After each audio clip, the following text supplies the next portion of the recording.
Support comes from ServiceNow. AI is only as powerful as the platform it's built on. With ServiceNow AI platform, your AI, data, and workflows all work together, connecting every corner of your business. To see how you can put AI to work for people, visit servicenow.com/AI-agents. The what? Oh, our surprise guest is here. We have a surprise for you. We can ask him about the residency.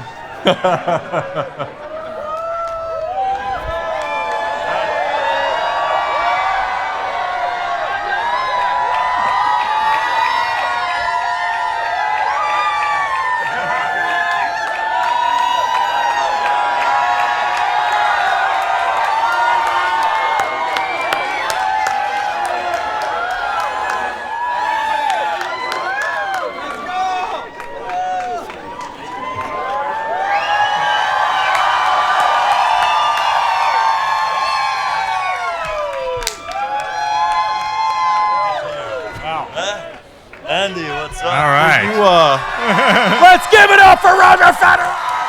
Woo! Well, it's good to see people have already forgotten about you. Yeah. Everybody know who this is. They're here for you. I'm sure. Yeah, exactly.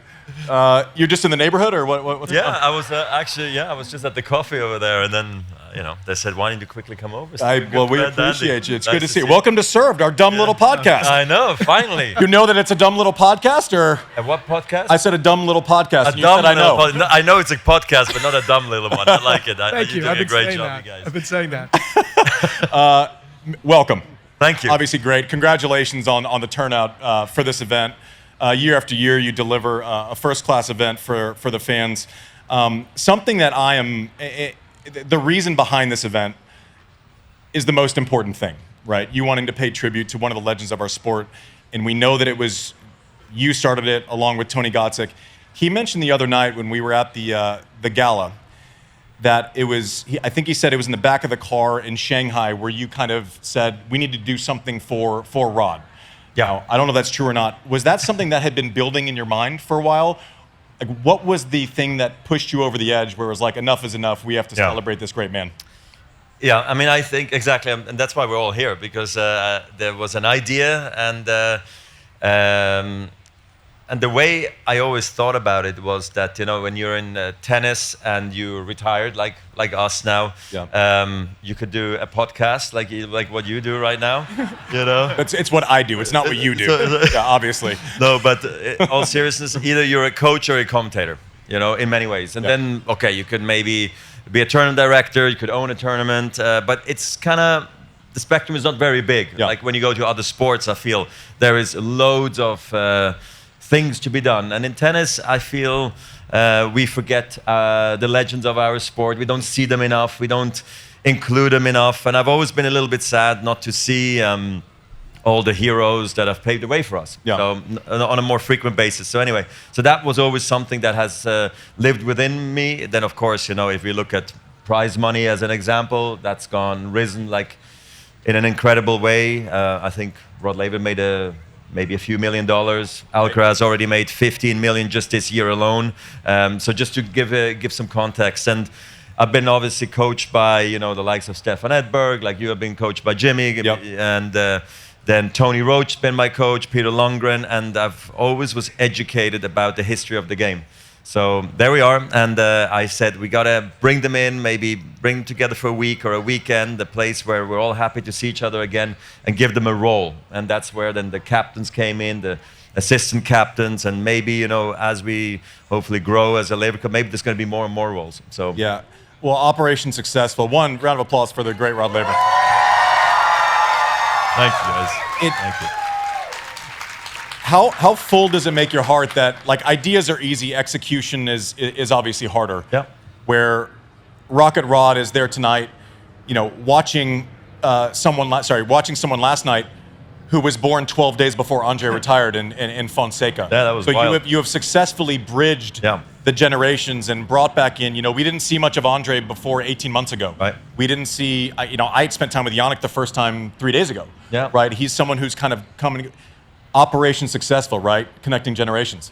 Well, that's the thing as well that I really thought be so cool if I mean, if I personally could spend time with Bjorn Borg, I mean, on a personal note, Did you just do it for you? Yeah, it was actually a selfish move. It was the most selfish move I ever did. No, I mean, honestly, those things matter. And actually, it's the little interactions, like maybe you meeting Jannik for the first time 3 days ago, Joao, being in the locker room talking about the game with Andre Agassi.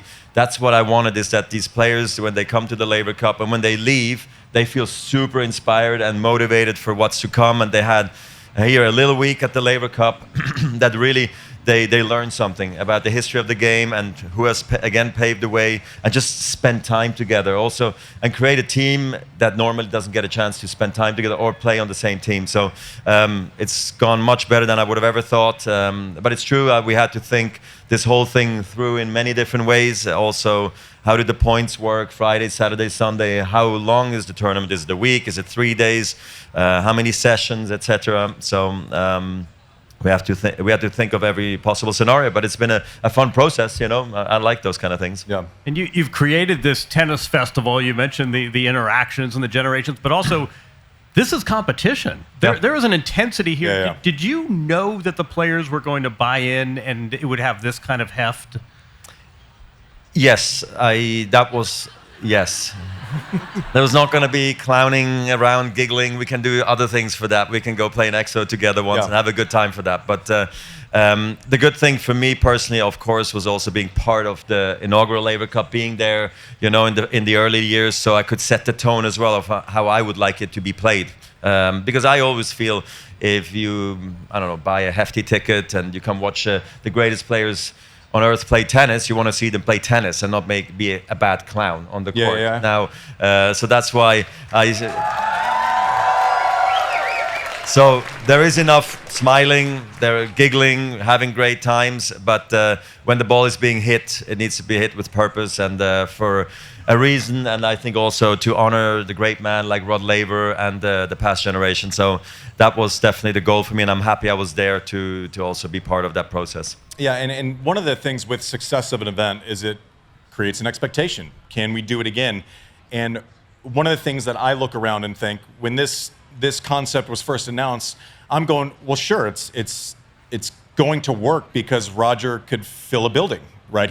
People come to watch him. He's beloved around the world. Now to see it. All right. Don't do that. My Andy doesn't want to hear God, this. I'm so. And by the way, me neither. So.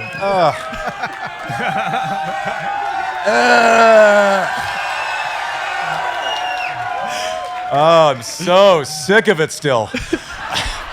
No, but in all seriousness, you playing makes sense, right? We can fill a building.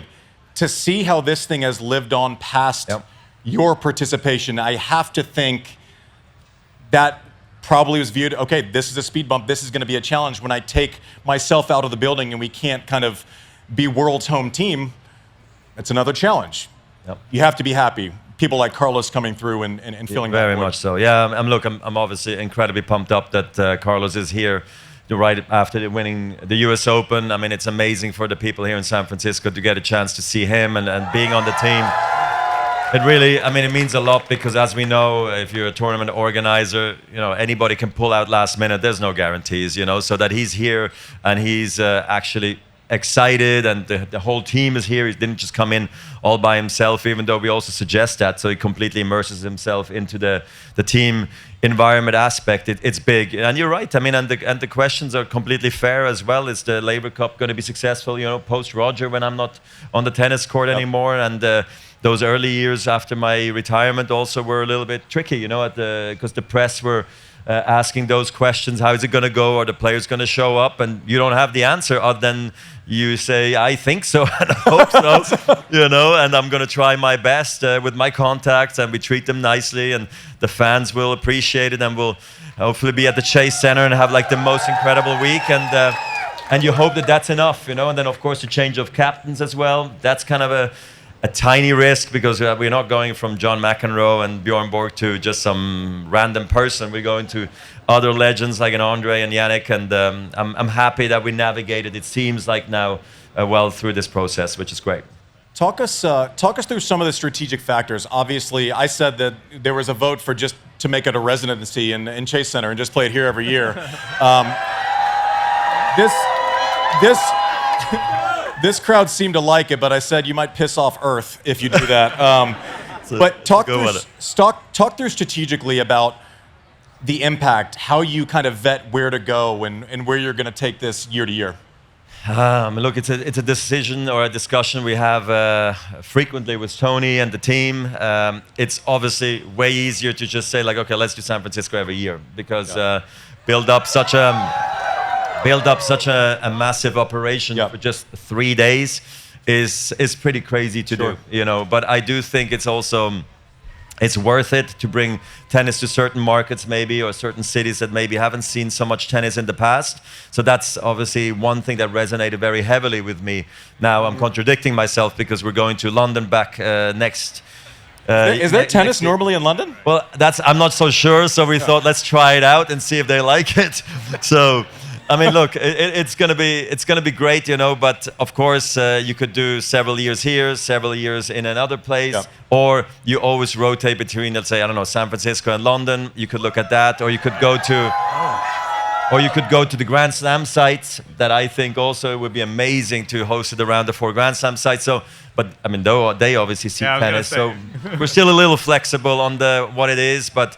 For the time being, I think being here, being in London, and then I don't know where we're going to go. Eventually, it would be amazing to go to maybe Asia, South America. It'd be nice to take this thing around the world.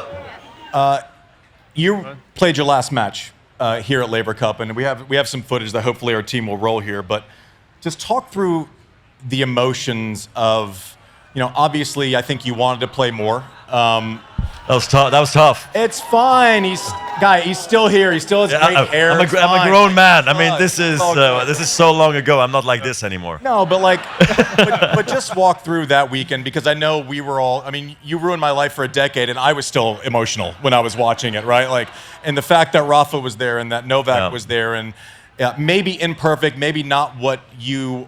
How quickly you wanted to retire based on, but health came for you at a certain point. Just walk through how special that experience was. And now you walk through this event knowing this was the last place that I played. It is a process that I lived very vividly because I always knew that retirement for me was going to be really difficult, you know, because I mean, I love the sport and it meant so much to me, the fans, the people working behind the scenes, my family, my tennis friends and everyone. So it was going to be hard, you know, and I knew that. And I just didn't know where I was going to retire, you know, and my knee was getting so silly and I realized I couldn't really come back anymore. So I took a summer break and then I had to really almost just get out of the sport. But the question is like, where was it going to be? And then I either looked at, I guess, US Open, Swiss Indoors in Basel, or Laver Cup in London. And somehow something resonated with me that I didn't want to be alone on court when I retired. And the team aspect, I feel like I've always been a team player at heart. And doing it maybe in London, where I've maybe had some of my most successful, you know, matches. Maybe it's an omen. I don't know. And I ended up doing it there, and I just hoped it was not going to be all sad and just bad.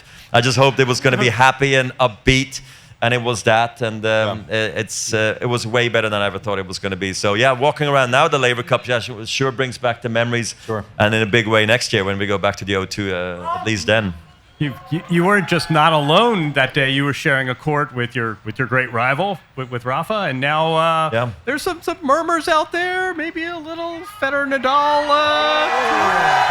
I mean, well, we've been talking a while. Our test audience seems to like it since maybe playing in EXO. But I saw him in the summer, and I asked him when's the last time you played tennis, and it was in November. So he's not ready. We need to. I'm not ready, really, I guess, to a certain level. But it would be nice to get on court together, not just with Rafa, but with you, Andy, or with anyone, really, because I think it's nice to spread the love for tennis and inspire the young generation and be around the people. I don't know. I love it. So I had to take a bit of a break, you know, from just being on court, and maybe now it's time to maybe soon rip the band-aid off. I'm not sure, but I would love it, and maybe if we'll see. Okay, so I know everyone, like, you always hear yes Roger and this, like, yes, okay, I'm gonna shoot you straight. Tell me. No one wants to see that shit, man. Okay. I'm obviously joking. Everyone wants to see that. That would be amazing. So one of the things we sat down with Rafa on this show, and obviously his respect for you is well documented, and I know that respect goes. Was he good on the podcast, by the way? He was fantastic. Was he? Okay. Oh my gosh, he was. I watched it, of course. What are you talking about? I don't know what you do. I assume you're not searching YouTube in your spare time. Like I don't Never know. I got time now, you know. But he was fantastic. But you mentioned your knee, and then he mentioned his injuries, and it's like he took his, like, just so everyone knows how hard the players are playing for you in there and how rough this is physically. He took his shoe off. It looks like there's an animal living inside of his foot. Like, it is. I know it. I've seen it. It's disgusting. It's like, I would say you should see it, but I wouldn't wish that on anyone. It's absolutely disgusting. One thing that I think you have completely undersold is I think a lot of players, when they get hurt, will put out an update every step along the way. I know that your knee went bad, worst, really bad. I saw you in Boston in 21, the year before you retired, and you were hiding your crutches to take photos. Yeah. Those crutches don't need to be on the picture. Your knee was terrible, but talk about kind of the mental gymnastics of being relatively healthy for your entire career. Yeah. And then having to deal with this kind of physicality for the first time. And it's not a new story. Yeah. Athletes have to go through it. But what was your personal journey with it, and how does it stand now? Are you it's a great question because I was always famous for he's never injured, you know, he doesn't have... Never retired from a match, by the way, is one of my favorite stats in tennis. Yeah, I mean, once I got on court, I dealt with it and finished it, even though many matches I didn't feel perfect, you know, and I dealt with some, you know, back issues and hand stuff, foot things, but never to the extent like the knee at the end. And it's really only once you've maybe had surgery or you're out for extended period of time, you really start being really unbelievably appreciative of how good you used to feel and how...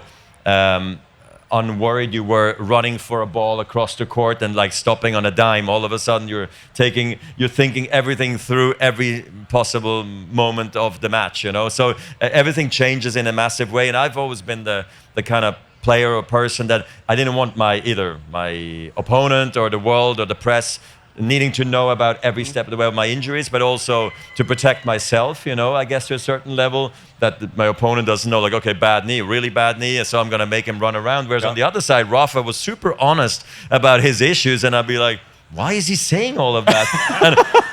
and me, I almost cannot get out of my chair with my bad back, but everybody thinks I'm perfect. So I don't know what's better or worse, you know, but you go about it in a different way. And it was definitely hard the last years, especially also navigating through the media where I know I was maybe at 80% certain times and, you know, they judge me at 100%, but I know I'm not. And it's hard for the team because everybody is trying to keep a very quiet way about it, of how bad things really were. But look, at the end of the day, I still am incredibly grateful. I had the most amazing career with a good and a bad body, like all the players did. It's just that all came together really at the very end. Yeah. So.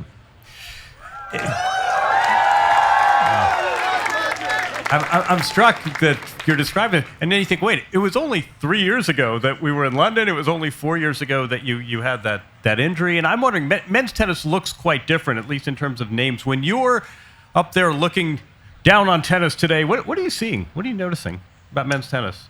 I think, more baseline slugfest, you know, just more heavy hitting. The old slugfest. It's full on, baby. And it's forehand goes big, backhand goes big. Forehand goes big, backhand goes big. You know, back in the day, we used to have,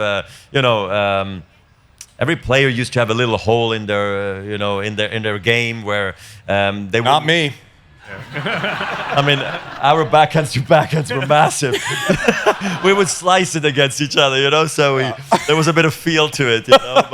But it's true though. That's I think what I see now, and I think it's just getting more and more physical. And I think also everybody practices that way. Is they practice hitting hard like Agassi used to. I think he was one of the first to do that. Then Rafa came in, the same thing. He's the kind of guy you don't want to practice with, just going big all the time. Explain that. This is actually very interesting because I've said this on the podcast before, and I think it's interesting. Rafa, when he won during warm up, right? You'd be in the first 5 minutes. I don't know. I'm sure he did it against you too. But what he would do is he would hit the ball as hard as he could during warm up, and then all of a sudden you'd be serving the first game of the match 30 all. And he would have a 35-ball rally, and you had no rhythm. Yeah. Genius about it. Yeah. And you couldn't practice with him because it's the same thing. Yeah, exactly. I really didn't like it. And same with Andre, actually. I didn't like practicing with Andre because it was just like bang, bang, bang. And I'm thinking, well, it would be nice to roll a couple, hit a few, slice a few. And it's none of that, you know? And it's like 3 big shots and the 4th one just rockets past you like that. And anyway, that's not how I train, you know. That's also not how you do it. I mean, we have high intensity, but we do different things. So it's incredible, actually, how we all can practice and play in different ways and actually get to a successful place. Did I forget your question? Did you have a question? It's a great answer. So I mean, about how the game is evolving. There are 2 guys, obviously, that have taken the baton, and Carlos is Carlos. I feel like there's great returning. I don't know. I feel like they return so easily nowadays. Yes. I don't know if it's conditions that are a bit slower or they just better off it, you know? Well, you don't see people just dump returns that often. I mean, I feel like making returns was hard. You know, now I feel they stand there and they go. Yeah, it was harder for most of us too. Yeah. That's why I slice. You know, I just hard. Just get it in. You know, just float it in there and figure it out. What do you think about, so as the game changes? Obviously, we saw like I don't want to say an overcorrection, but in the 90s there was a lot of talk about the conditions are too fast. Yeah. And we're basically just watching people walk back and forth because Becker's serving huge and Ivanisevic is serving huge. Yeah, and Sampras. And Pete's serving huge. And I actually remember our first 2 Wimbledon finals. I remember 2004, you're coming in after the rain delay, you're coming in all the time. Like you used to make the adjustment, you start coming in all the time. And then 2005, I'm like, okay, I'm expecting kind of the same because it worked for him. The conditions I thought were much slower to where you played that match mostly from the baseline, right?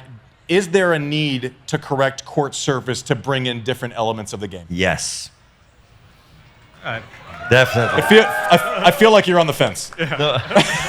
I just had this conversation this morning, you know, with Riley Opelka. I told him it's not okay, and I fault myself because part of the decision-making of the court surface speed here, but it can't be that he's kick serving on the outside indoors against Casper Ruud. Casper Ruud actually can go back and even has that option indoors to go return Riley's serve, which is, you know, probably arguably one of the best serves in the game right now.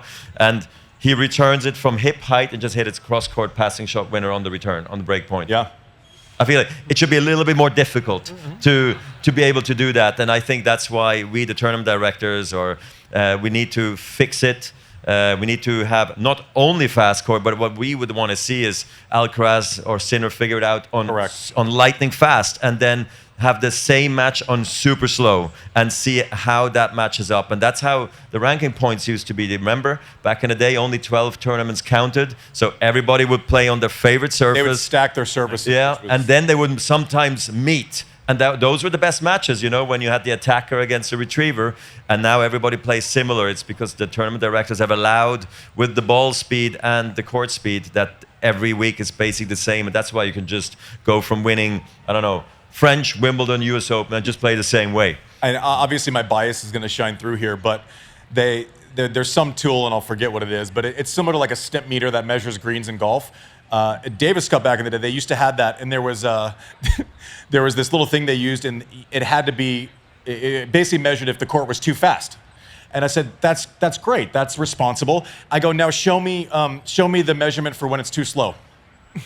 There's none. Didn't exist. It didn't exist. Yeah. Like, we've never thought of that. I go, that's the problem, right? Yeah. Like, we need variation, because then, I mean, you're telling me someone like a Sinner or Alcaraz, with how talented they are and how great they are already, figure it out. they're going to figure it out, and it's going to be more fun to watch. I think so too. Obviously, I understand the safety net that the tournament directors see, making the surface slower is for the weaker player. He has to hit extra amazing shots to beat Sinner, whereas if it's quick, he can only maybe blast a few and at the right time, and he gets past, you know. So that's what the tournament director is like. Oh, I kind of like to have Sinner and Alcaraz in the finals, you know. It kind of works for the game. That's the thing. I was going to say that's the entire thing. Is basically you give a service where it kind of exposes Carlos's paintbrush even more, where he has time and he can play all the variety of shots. He's going to win on slow. He's going to win on fast. But I think we'll get there again. I feel like I hope so. Yeah. Well, I think we'll figure it out. Let me ask you a big, sprawling, sweeping question. What's it like being Roger Federer in 2025? What does a normal Tuesday look like now? I wake up much earlier than I ever thought I would. The kids, they get you out of bed. And before, I always had the excuse like, practice, late finish, whatever. I need to sleep in and all that stuff, and the body needs to recover. So now, bang, out of the gates, we get up and get the kids ready for school or for activities, whatever it is, and then I go either do some gym and fitness of myself. I have phone calls once. I mean, you've let yourself really go a little bit. Yeah, I mean, just tighten that shit up a little bit. Just maybe. Okay, more. I'll work on it. Yeah. I'll work on it. Thank you, Andy. I'll tell you the truth too. Please don't. Please don't. Ask him Please stay far. Why weren't you wearing a tie to the gala the other night? Oh, stop it! Because it was black tie. No, so black tie. I've already told the story, happened? Roger. I did see you with no tie actually on the carpet. Do you know why? Maybe Maybe Roger would like to know what happened. What happened? A little thick around the neck or what? Yep. Continue from there. That's it. Oh man. Yeah, I feel like that's a short mistake. I almost pulled a tricep trying to snap that thing around my neck. Oh. And I'm like, okay, I'm just gonna show I can leave whenever. And then Tony goes, oh, you're sitting with Roger and I at the table. Oh, great. This is perfect. This is best case scenario. Hey, yes. It's all good. I have a beefy neck, Roger. Okay. All right. Okay. You probably don't have to deal with that. It's coming down also more and more now. Listen, we're all here enjoying this great game today at this great tournament because of the man to my left. Thank you guys. Appreciate it. Thanks for coming. And because of Rod Laver. And I'll say this, it's not easy to like someone so much who is responsible for so much of your pain at your job. Couldn't love you more, Roger. Appreciate you. Thanks for coming on Serve You're the Live. best, Andy. Thank you. Thank you. That's a wrap for us. Thanks for coming out to Serve Live.